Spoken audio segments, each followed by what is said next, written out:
ఇంట్లో ఉన్న బంగారాన్ని విడిపించి ఆ రోజు ఆన్లైన్ రేటుకే మేము కొంటాం. Sharma gold company. నమస్తే, వెల్కమ్ టు సుమన్ టీవీ. నేను గిరిజ. ఇవాళ మనతో పాటు ప్రముఖ ఆధ్యాత్మికవేత్త, భారతీ శంకర పీఠ వ్యవస్థాపకులు, బ్రహ్మశ్రీ తిరుపతి మూర్తి అవధాని గురువు గారు ఉన్నారు. వారితో మాట్లాడేద్దాం. నమస్కారం గురువు గారు. ఓం శ్రీ మహాగణాధిపతయే నమః. గురుగారు, మనకి సుబ్రహ్మణ్య షష్ఠి ఉంది. సో ఈ సుబ్రహ్మణ్య షష్ఠి రోజు అంటే చాలా మందికి చాలా రకాల సమస్యలు, కుజదోషం కానివ్వండి, సంతాన సమస్య, లేదంటే వివాహం కాలేదని, సో ఈ సమస్యలన్నింటికీ కూడా సుబ్రహ్మణ్య షష్ఠి రోజు సుబ్రహ్మణ్య స్వామిని ఆరాధిస్తే మనకి మంచి జరుగుతుంది అంటారు. మరి ఆ రోజు పూజా విధానం ఏ విధంగా చేసుకోవాలి, అదొక్కసారి తెలియజేస్తారా గురువుగారు? తప్పకుండా అమ్మా. మీరు అడిగినటువంటి ప్రశ్నకి నేను ఒకటి వేస్తాను, అది సబబా కాదని ఒక మాట చెప్పండి. ఓకే. సుబ్రహ్మణ్య షష్ఠి రోజు నాడు మనం సుబ్రహ్మణ్యేశ్వరుడికి కనుక ఆరాధన చేసినట్లయితే ఉన్న దోషాలన్నీ మనకు పోతాయి అని అంటారు కదా. అంటే మిగిలిన రోజులు చేస్తే దోషాలు పోవమ్మా? పోతాయి, కానీ ఆ రోజు కాస్త పవర్ ఎక్కువ ఉంటుందని. అంటే ప్రతిరోజు భోజనం చేయకుండా ఒక్కరోజు భోజనం చేస్తారా? కాదు కదా. ఇక్కడ మనము కోరే కోరికలోనే దోషం ఉంది. సుబ్రహ్మణ్య షష్ఠి రోజు నాడు మనం చేసేటువంటి ప్రక్రియలు ఎలా ఉండాలి అంటే స్వామివారికి మన మీద అనుగ్రహం కలిగేలా ఉండాలి.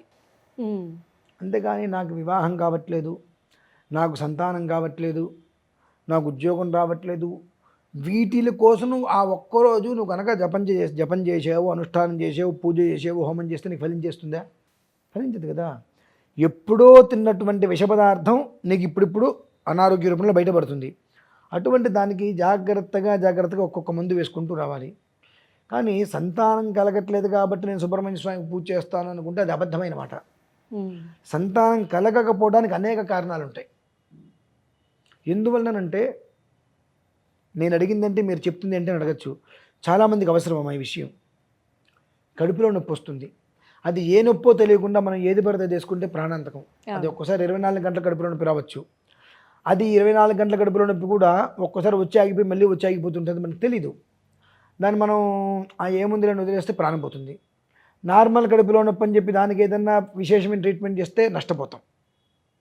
సో అది ఏ కారణం చేత వచ్చిందనేటువంటి విషయాన్ని మనం తెలుసుకునే ప్రయత్నం చేయాలి. అలానే సంతానం కలగట్లేదంటే ఎందుకు కలగట్లేదు, పూర్వకృత దోషాలు ఏమున్నాయి అనేటువంటి జాతకాన్ని మనం పరిశీలింపజేసుకోవాలి.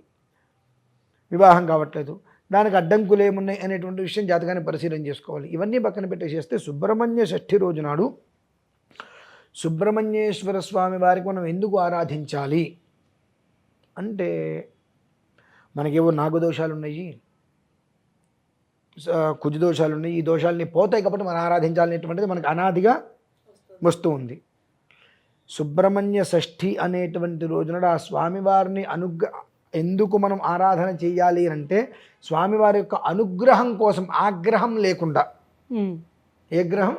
ఆగ్రహం లేకుండా నాయనా తండ్రి, సరే ఎన్నో రకాల పాపాలు చేస్తూ ఉంటాము, మేము ఇల్లు కట్టుకుంటూ ఉంటాము, ఆ ఇల్లు కట్టుకుంటుంటే అక్కడ మాకు పుట్టలు అడ్డు వస్తూ ఉంటాయి, మేము పుట్టలు తీసేస్తూ ఉంటాము, అందులో ఉండేటువంటి వాడివి నువ్వే, మాకు తెలుసా విషయం, మేము ఇల్లు కూడా అడవిలోకి వచ్చి కట్టుకుంటూ ఉంటాం, నీ స్థలంలోకి వచ్చి నువ్వు మాకు అడ్డ వచ్చావని చెప్పి నిన్ను తొలగించి మేము ఇల్లు కట్టుకుంటూనే ఉన్నాము, మేము ఇబ్బంది పెట్టగయ్యా, నా పిల్లల జోలికి రావద్దయ్యా అని ఆయన్ని మనం అర్థించుకోవటం కోసం.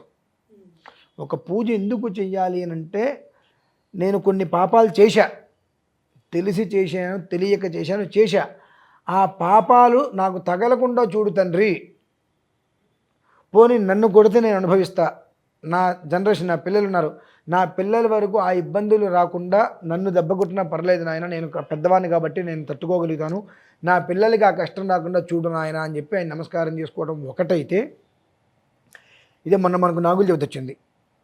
ఈ నాగుల చవితి రోజు నాడు మనం చేసేటువంటి అకృత్యాలకి కొన్ని వందల వేల సర్పాలు చచ్చిపోయి ఉంటాయి. అంతే కదండి. మనం ఏం చేస్తున్నాము, నాగుల చవితి అనగానే పొట్టలోకి తీసుకెళ్ళి పాలు, పెరుగు, కోడిగుడ్లు అమాంతం వేసేస్తున్నాం.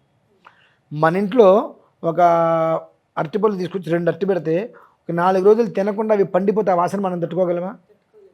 తట్టుకోలేము. ఒక కోడిగుడ్డుని తీసుకొచ్చి అలా పగలగొట్టి వదిలేసేసి దాని వాసన తట్టుకోగలమా? భరించలేము. ఒక పాలు అలా తీసుకొచ్చి వదిలేసేస్తే దాని నుంచి వచ్చేటువంటి దుర్గంధాన్ని మనం తట్టుకోగలమా? కానీ నాగుల చవితి అనగానే పాలు తీసుకెళ్ళి పుట్టలో పోసేస్తాం. ఒక చెంచాడు కాదు, ఒక గిన్నెడు బారి పోస్తాం. 100 మంది 100 గిన్నెలు పారిపోస్తున్నారు, 100 మంది కోడిగుడ్లు వేస్తున్నారు, 100 మంది పూలు వేస్తారు, 100 మంది పళ్ళు వేస్తారు. ఆ లోపల పాము యొక్క పిల్లలు కదలలేక ఉండొచ్చు. వాటి పరిస్థితి ఏంటండి? అందులోంచి బయటికి రాలేక అక్కడ ఉండలేక చచ్చిపోవా? చనిపోతాయి. ఆ దోషాలన్నీ ఎవరికి వస్తున్నాయి? ఎవరైతే చేస్తారో వాళ్ళకి. మాకు తెలియక అజ్ఞానంతోటో అంధకారంతోటో నాగుల చవితి అంటే ఒక మూకుడు తీసుకొని పుట్ట దగ్గర పెట్టి మూకుడులో పాలు పోసి పంచదార బియ్యపిండి పుట్ట చుట్టదా చల్లాలి నాయన. అయితే చెప్పేవాళ్ళు ఉన్నప్పటికీ కూడా వినే స్థాయిలో మేన్లేము. నిన్న ఆయన చెప్పారు, గౌరీపాడ్యమి అన్న ఈ యొక్క పోలీస్ వర్గానికి వెళ్ళటం ఉన్న దీపాల నెలల్లో వదలటం కాదని చెబుతూనే ఉన్నారు అనాది నుంచి పెద్దలు. కానీ మా కర్మ ప్రార్థం మేము ఇవి చేస్తూనే ఉంటాము, మేము పాపాలు చేస్తూ ఉంటాం, అది మా జన్మ హక్కు. రోజు ఎట్లాగో పూజలు పునస్కారాలు మేము చేసుకోలేం. ఇటువంటి పర్వదినాలలో మేము కనీసం ఉపవాసమనో అద్దనో ఏదైనా చేసుకుని దగ్గరకు నమస్కారం చేస్తాను నాయన. ఇప్పటి వరకు జరిగినటువంటి పాపాలు మా పిల్లలకి తగలకుండా మా కుటుంబాన్ని రక్షించు తండ్రి.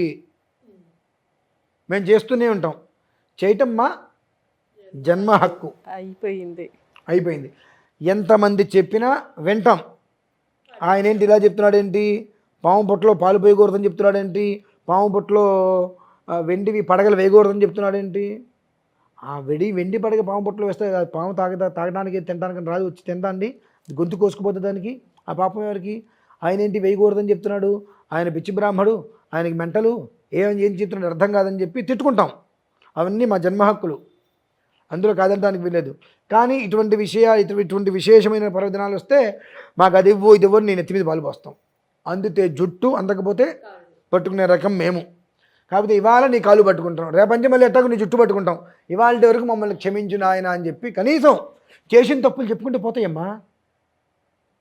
చేసిన తప్పును కవర్ చేసుకోవద్దు. చేసిన తప్పు నిజాయితీగా ఒప్పుకుంటే భగవంతుడు క్షమిస్తాడు. నేను ఈ తప్పు చేశాను, భగవంతుడి దగ్గరికి వెళ్ళి చెప్పమ్మా, నీ కడుపులో బరువు దిగిపోతుంది, ఆయన క్షమిస్తాడు. అది చేసిన తప్పు ఒప్పుకోకుండా నేను చేసింది అంతా పుణ్యమే, ఇంకాస్త పుణ్యం ఇవ్వనంటే అంతకుమించి ఆయన ఏమి ఇవ్వాలి ఆయనకు తెలుసు కదా.